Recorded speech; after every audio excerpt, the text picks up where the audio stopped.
Assalamualaikum warahmatullahi wabarakatuh. Saya Asep Saifullah dari Program Studi Teknik Geologi Fakultas Ilmu dan Teknologi Kebumian ITB. Saya akan menyampaikan kuliah GL 5009 Penginderaan Jauh Geologi. Topik 15, Teknik Pembuktian Lapangan. Segmen 2, Titik Sampling.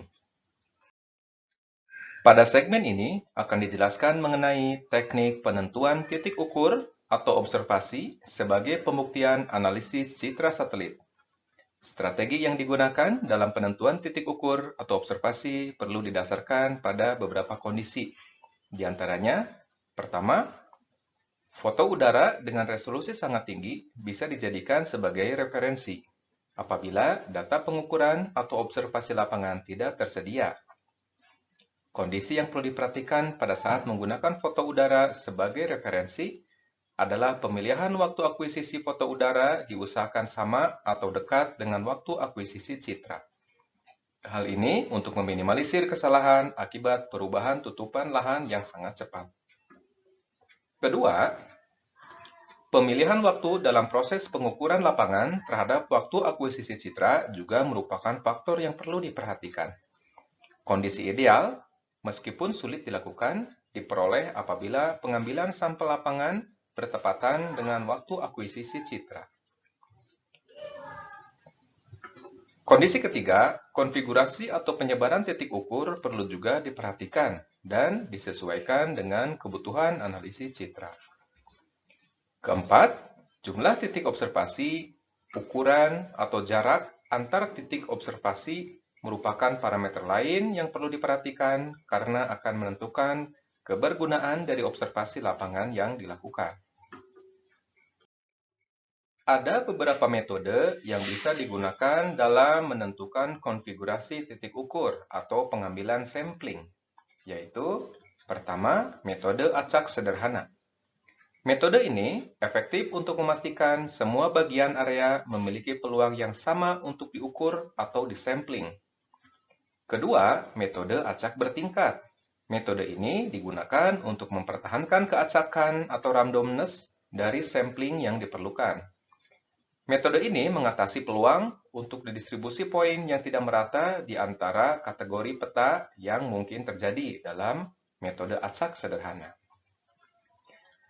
Metode ketiga adalah metode sistematis.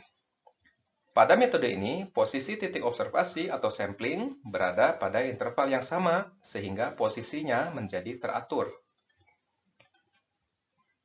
Keempat adalah metode tidak selaras sistematis.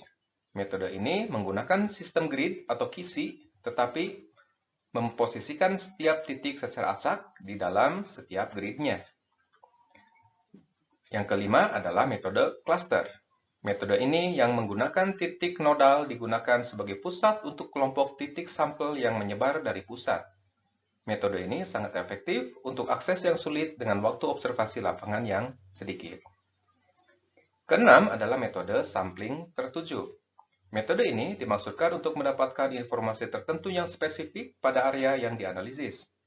Keuntungannya berupa keumuman dari posisi sampel yang dipilih dibandingkan dengan sampel yang diambil dengan metode acak. Kelemahan metode ini dapat menimbulkan bias dalam pemilihan titik observasi sehingga bisa menghasilkan kesalahan dalam penghitungan akurasi.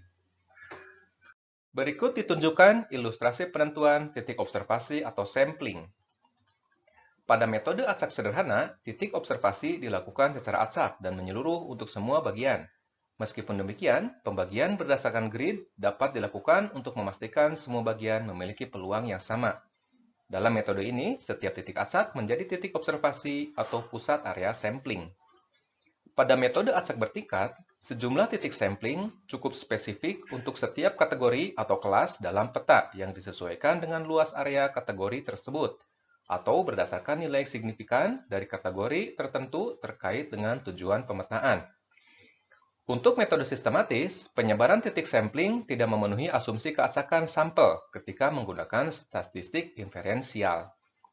Orientasi sampel yang teratur cenderung menimbulkan bias karena beberapa pola linearitas dalam topografi dan morfologi, khususnya untuk wilayah kajian yang berbentuk bujur sangkar.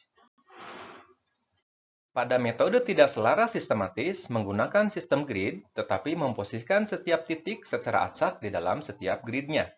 Pada metode ini, tingkat keacakan dipertahankan dalam batasan sel setiap gridnya. Penggunaan grid digunakan untuk memastikan bahwa semua bagian area akan diobservasi. Pada metode cluster, titik nodal digunakan sebagai pusat untuk kelompok titik sampel yang menyebar dari pusat.